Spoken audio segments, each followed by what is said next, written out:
how is it possible she didn't know she was pregnant? That's the question everybody has. I know it sounds insane. It is insane. I had a 22-pound tumor and a full-term baby hiding behind it.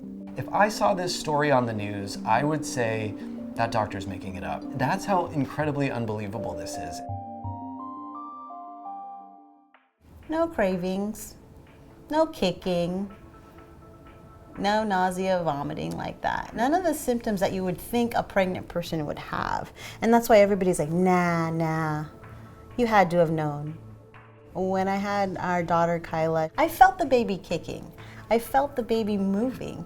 I had nausea and vomiting. I had all the symptoms of a pregnant person. Suze hadn't had a period in years. She was uncomfortable and nauseous for years from this really large 20+ pound mass that it is extraordinarily plausible to attribute all of that to that mass that she has. So this is a circumstance where it's very, very understandable that she didn't know she was pregnant. The first thing I said to her was, girl, you have a mass. And you could just see this big basketball-sized mass that's a little bit different than just a pregnant belly. First, all you see is black on the screen. And so I had to like move her around, and finally I could see parts of a baby or a fetus. Finally, I found what I thought, okay, here's a femur. I can see a femur, so the thigh bone, and that's a really easy, quick way, if you can measure that bone, to say how far along the pregnancy is. And I measured it, and it said 37 weeks, which is full term. Mind blown. We were high school sweethearts. We hadn't discussed kids until we got pregnant. Our firstborn was actually a miracle birth for us. Before I got pregnant, they had found ovarian cysts, so they removed my right ovarian cyst, and they kept the left one so that I could have potential children or just to keep my hormones. When I had our daughter, Kyla, she'd always ask for a brother or sister. Throughout the years, we were like, sorry, it's not happening, Kyla. You're gonna be an only child. In the back of my mind, I always wanted to have a sibling for my daughter. I knew that if my left ovary was removed, it would eliminate all chances of having a second child. My cyst would grow 1 pound a year. Over time, I would see that it would grow and everybody would say, it's time to get it out, but I wasn't feeling like going through surgical menopause at that point, so that's why I just kept it. So I'd have certain changes in my body where my stomach would grow exponentially larger, my feet would swell, I would start to get short of breath. I just figured the cyst was getting larger. If I had any kind of discomfort, I'd be like, oh, it's the cyst. I'd always blame it on the cyst. I would never think about anything beyond. That was the only reason why I didn't discover this baby beforehand, is because I just kept blaming it on the cyst. I finally told the doctor, hey, let's get this cyst removed. It's time, it's growing too big. So the doctor ordered for blood work and a CT scan. I did the blood work, and then prior to the CT scan, I did a pregnancy test. It was positive, and I couldn't believe it. Those give false positives all the time.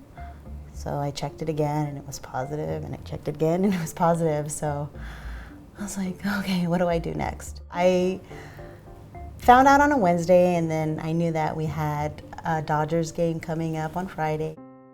I got a little onesie and I said, Baby Lopez coming soon, 2025.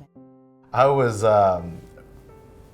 in disbelief, to say the least. On that same trip, we had a checkup at Cedars-Sinai. They were asking me, hey, have you had any prenatal care? Have you seen a doctor?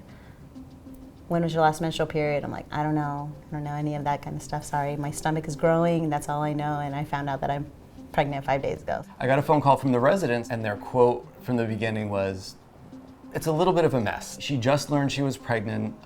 She has this really big abdominal mass, and she doesn't really feel very well, and we're having a hard time seeing the baby. I was there in about 15 minutes. They called him in, he wasn't working that day. The residents were like, you have to see this. And then when I saw where the pregnancy was and that she was full term, and that it wasn't inside the uterus, I immediately knew that she was not leaving this hospital before that baby was delivered. None of this should be happening to us. Like what we do, like we tried so long ago to have a second kid, couldn't, and we're always told we would never have a second kid.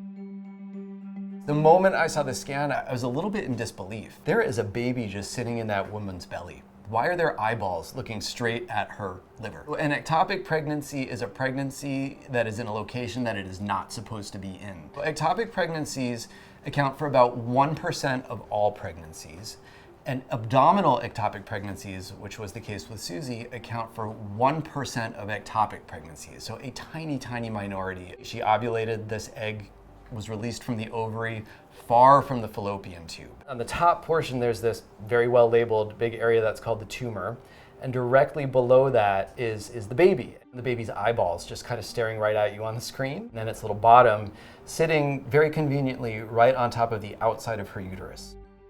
We don't know if there was ever amniotic fluid, in which case this baby may not have any lungs that function, in which case the baby won't be able to survive after it's delivered. And I believe I gave her a 50-50 chance. We talked about how even taking every single precaution, there's always still a chance that nature takes its course and we cannot control the bleeding. And there's the potential that she doesn't survive the case. I was pretty scared at that point. The odds of everything coming out perfect was like tens of millions to one. I told Suze that we really needed to sit down and do some videos. Right before surgery, I did do a couple of recordings for Kyla in case the surgery didn't go well and that I passed away. Hey Kai, just wanted to wish you a Merry Christmas, Happy graduation. So proud of you. I knew you could do it. I know that you're gonna do great in your future. They asked me how long they wanted to do CPR on the baby if the baby wasn't having any heartbeat or breathing. So that was a really tough question that I had to answer. We assembled a lot of people, definitely around 30 people that were in there to help Suze and Andrew and baby Ryu. I can't emphasize enough that this was a team effort. It was a team that saved Suze. It wasn't just one individual doctor or nurse. As soon as that mass was out of the way, there was this baby, this 8-pound baby, just laying in her abdomen, where it absolutely should not be, with an umbilical cord. And there was still an amniotic sac around this baby. They found that they just moved the cyst over and they were able to take the baby out in 4 minutes. This baby had a full head of hair, like full, thick hair, laying in her belly. You know, it was just just something that your brain can't quite comprehend. It was wild. And immediately after we delivered the baby, which is often the case, some of those vessels started to bleed. And so we had to work very, very rapidly to tie those blood vessels off methodically. The only way that we could get that bleeding under control was to essentially proceed with a hysterectomy. So an average person has about 5 liters of blood, and during this surgery, Suze lost about 4.5 liters. If this would have happened somewhere that doesn't have these resources, there is no way that she would have survived, and very unlikely that the baby would have survived either. I wake up and I'm in the ICU and the baby's in the NICU and we're apart from each other, but I find out that it's a boy. It was the best feeling in the world to finally see this little guy who created so much drama and chaos. He's definitely a fighter, so in Street Fighter there's a character named Ryu, and so we named him Ryu. His name is Jesse, and that means gift from God. And our child is definitely a gift from God. I went up to see him in the NICU, and I went up to see him every day, and I would just put my hand on his little head because it was such a miracle. I hate saying miracle, but but it really was. It really was this perfect little adorable baby. He was sort of the movie star of the NICU. He was the movie star of the hospital. He cried the whole way home, but that was okay. I was like, you know what? Even if he cries, his lungs work. Ryu is certainly the most miraculous and wonderful outcome that I think I've had in my years as a high-risk pregnancy specialist. I'm going to tell Ryu that he's definitely meant to be here.